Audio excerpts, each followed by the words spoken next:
All right, so we got a cool, really cool guitar from the 1980s to show you guys. So open up the case. Let's see what we've got.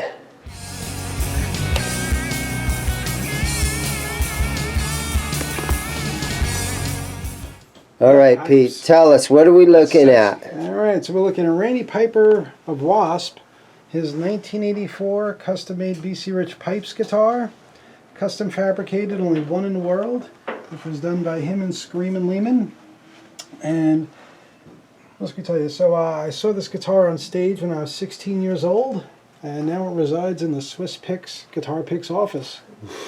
Nice. And, one cool thing about this guy is too, is like I said, you know, some people, the paint job is so amazing on this stuff. From a distance, people think that it was actually made out of pipes, which is kind of wild. There's a site called Gear Gods did a little feature on this that actually said that the guitar was made actually out of pipes, and people were asking, like, well, how did they screw the tremolo into the pipes? So essentially with this guitar too, what's kind of neat is that this actually, technically, in some weird way, has the first monkey grip from 1984, which was not meant to be a monkey grip. I see that. It almost seems, when you look at the back of this guitar, it's almost like they just didn't really know where to go with this within the graphic and trying to do the rivets. But yeah, so it has a disconnected preamp in here, so that's what the switch in the front is for. It's just your simple one knob, one humbucker. And was this the Neil Moser wire this one up? Yeah. In '84? Yeah, there is a picture of Neil Moser with this when it was completed. And so this was built in the B.C.Rich factory in where at in California? Oh, geez, where were they?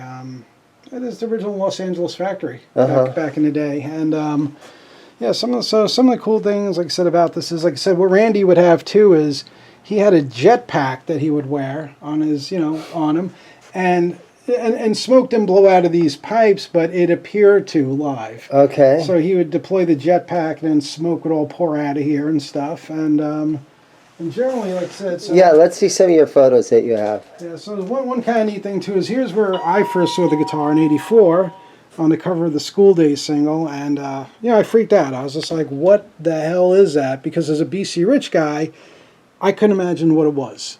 It wasn't a Mockingbird, it wasn't a bitch. I couldn't figure out what the hell this thing actually was. Yeah, so we got Blackie Lawless. We got Randy right here.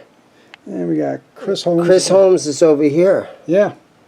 And these are the original dudes. And now, Randy was only in the band for the first, 2 albums, wasn't he? 2 records, yeah. And then, because Blackie wanted to play guitar, they got rid of Randy. And Blackie moved to rhythm guitar, and then Chris just continued on with leads. But, when Randy left the band, it was a big difference. It was really. It was never quite the same, huh? Never quite the same. And here's what's kind of cool too. Here's an early W.A.S.P promo picture, kind of a promo picture that they did with him with the guitar, with his signature there, which is kind of neat. And yeah, like I said, what a lot of people don't, like I said, don't realize about it too is when you go back to the guitar and you look at it too, it's like you've got the curve in these pipes. You actually have the curve here. And what's kind of what gives it almost like a depth kind of feeling is that the this top horn and the bottom horn drop a level. You can see there's like a level drop, Yeah. Which kind of gives it. It is really, really cool looking, and it honestly looks like pipes. Yeah. Like but it's a piece of wood. And especially from a distance too. You look at it and you just go, oh my God, that's a pipe guitar. And Bernie Rico was still part of the B.C.Rich family still the manager at the time, right? Yeah, so here's the actual letter from 2001 when Randy sold it. And it says here it's one of a kind. It was a gift from Bernie Rico Sr., designed by Screamin' Lehman and Randy in '84, and wishes the new owner, lots of love and lots of good times. That is super cool, man. Yeah, so originally I obtained this from a collector in Texas. That I'm gonna guess his name was Tom. No, this wasn't Tom. He got it from he kind of strong-armed it out of Tom. Okay. And yeah, so this guy basically has a lot of the guitars by like Rat, Warren DeMartini, Robin Crosby. He had some Brad Gillis guitars, all the rough cut guitars, the W.A.S.P stuff. He had Dave Mustaine's Megadeth V. He had a lot of really cool stuff. And so in the early '80s, not to cut you off, but in the early '80s, we got a lot of B.C.Rich more or less signature models. They were helping out the LA hair metal scene and the metal scene of Los Angeles. But then Charvel was also doing the same stuff. Huge, yeah. They were sort of competing with each other, kind of in that. Yeah, they're very neck and neck companies at that time. And but yeah, when you're a kid too, and you look at B.C.Rich and you look at the shapes, and you're a teenage boy, and you're looking at Motley Crue and Lita Ford, Megadeth, Slayer, Kiss, all these bands, had that Pearl R in their guitar, and these shapes that were just completely out of control. And so, I got my first American B.C.Rich at 19, and I felt like I'd made it when I got my first Rich bitch. Oh, we got a little dimple right here. Yeah, got a little ding. And it's amazing, too, because for the amount of shows, even if you want to go to YouTube and you want to look at the Irvine Meadows show in 1985, this guitar is on it with the jetpack, blowing smoke. And for Randy, what's kind of neat, too, is, for a tour guitar, too, it really didn't fare that bad, but if you look at this not too much buckle rash, huh? You could see a lot of worming in there, a lot of rash. It didn't go through the paint. He had big old belts on and all kinds of stuff. Oh yeah, and even down. But I think he probably really loved this guitar. Oh yeah. This was his whole. This was his flagship. This was because really and he took care of it. Yeah, his other guitars at the times were. The Warlocks, he had the Rivet Warlock, and he had the one with the skull and the crossbones. But this was, one of those rare B.C.Rich custom fabrications. One's only ever been made in history, and I don't know if I'd ever sell it, but if a bunch of stacks came my way, I'd consider it, maybe. Yeah, might be for sale. But it'd be hard to let this go. What a piece of 80s history, definitely. And single pickup. What's the pickup in it? DiMarzio. It's the DiMarzio of sorts. Looks like a super distortion. And the switch? Switch was a built-in preamp. Oh, that's right. Yeah, but it's you said that. But the preamp's disconnected. It's got one top hat knob, and so the preamp's disconnected. But now I could use it as a kill switch. Wow! And I could do those little Randy Rhoads tricks. Where I'm going. Yeah. Yeah, so it gets played. This guitar gets played at home, and it's babied, and it's a dream. You see something on stage when you're 16, and then when you're in your 50s, you say, "Oh my God, it's in my room." This video is brought to you by SwissPicks. It's not just a pick; it's a science. Available at ZIMM'S Guitars or at www.swisspicks.com. That's so weird. Let me see another photo of him. You got any more? Yeah, let's see what else we got here. So, and like I said, even back, at home, there's tons and tons of pictures of Randy with this guitar. You can see the screen. This is kind of cool, too, because you can see the Screaming Lehman autograph. And it was kind of a mistake that they got rid of him, huh? It was, but it goes into, Was it his personality or his performance, or what was their reasoning? Rumor has it was Blackie Lawless's big fucking ego that he wanted to play guitar again. But like I said, Randy and Chris were they were W.A.S.P. They were those original dudes, And even on, the third record for Inside the Electric Circus, when, when it was just Chris Holmes, it was still a great record. But like I said, you really...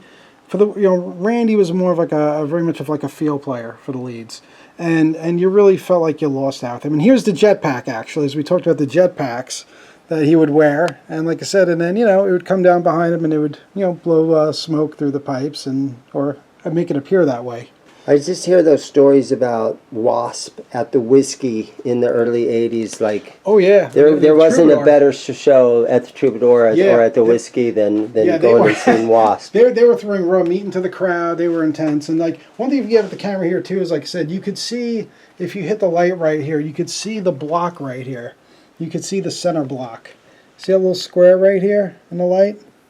It's kind of hard to tell, but you could actually see where they blocked it off right here, kind of like through the light thing. But then another thing to show too is the back of the pipes, and the back of the pipes have actually fared very well.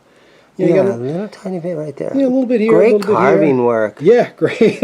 Yeah, when you look at that, when you look at the shape work that Neil Moser did, and it's like I said, it's so legendary, and even I should probably even clean in there a little bit, but it's like I said. Yeah, it's just as it was back in 1984. And do you know who the painter was that painted it back then? Oh, yeah. So Screamin' Lehman right here. Okay, there's his signature right there. Screamin' Lehman, 84. He did all the B.C.Rich paint jobs. So anything you saw with any kind of rivet work, any of the graphics they did back then. There was actually maybe Jim O'Connor, they said had done some, but Screamin' Lehman was the guy who really did all there the... I can see that little block right there. Yeah, the little block there. And he did a lot So of was it had a Floyd No. at one time? Oh. Never had a Floyd, but so what they did is like this is just the center block piece that goes all the way through. Oh, like the whole neck area. Yeah. The neck piece. Okay. And so there's always, this is the B.C.Rich quad. I get it. The original quad tremolo. And what's cool too is even when you look over here, you could see how he's faded. You know, he faded these pipes underneath to give depth and to make them look like they're underneath great job, the top man. parts. Holy you know? crap. What a great job. So yeah, so... Because there's those famous, painters out there. Oh, yeah. I know of Dennis Klein that did the Kramer stuff. Yeah, yeah. And then you had... But Screamin' Lehman... Yeah, another guy who really deserves mentions is Dan Lawrence. Dan Lawrence. Dan Lawrence is just, I mean, when you look at a Dan Lawrence... And he worked for Fender, right? Charvel. Oh, he was the Charvel guy, I'm sorry. Guy. And he did GMW, and he does, and he's a part owner, I believe he's a part owner of GMP guitars. But, even when you see guys like Dan Lawrence do like a snakeskin paint job, yeah, the way he brings greens, blacks, and grays into it, it has depth. It looks like I have a Moser, a Neil Moser Strat with a Dan Lawrence snakeskin graphic. Maybe I'll bring that in one day. Yeah. And it looks like you could swim in it. It's that deep, Wow. But that's Dan Lawrence. But like Screamin' Lehman, for the stuff he did on the metal end, was just... And he was a motorcycle painter. That's who Screamin' Lehman was. He did custom paint jobs on motorcycles. And it's weird too, because even prior to getting this guitar, when I looked at the headstock, and the headstock being a pipe, I don't know. I always thought they could have gone with like maybe just a 3 on the side standard headstock, but just to have, the pipe coming out of the top was just maybe like an afterthought, it almost looks like, Super cool, man. I'm speechless on this one. Holy crap.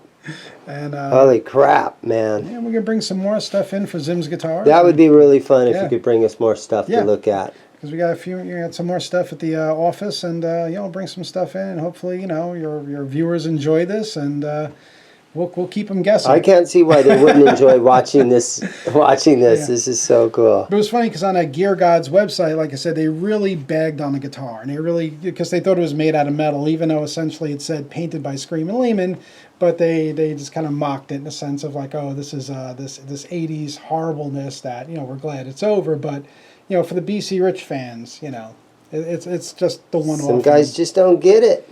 And for a man named Piper, hey. There you go. It makes perfect sense. If his name wasn't Piper, we never would have had this. Super cool. Well, thank you, Dane, for having me down here with this. And I would have sold it to you if you offered me enough money. But, maybe we'll come to an agreement someday. I don't know if I have enough money for this one. Thank you, man. Really appreciate it. All right, Dane. Thanks for watching, guys.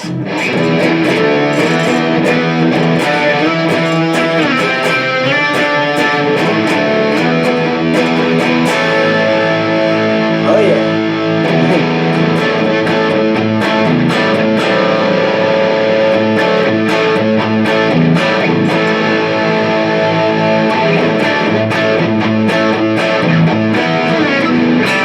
You hit the toggle, too, and you can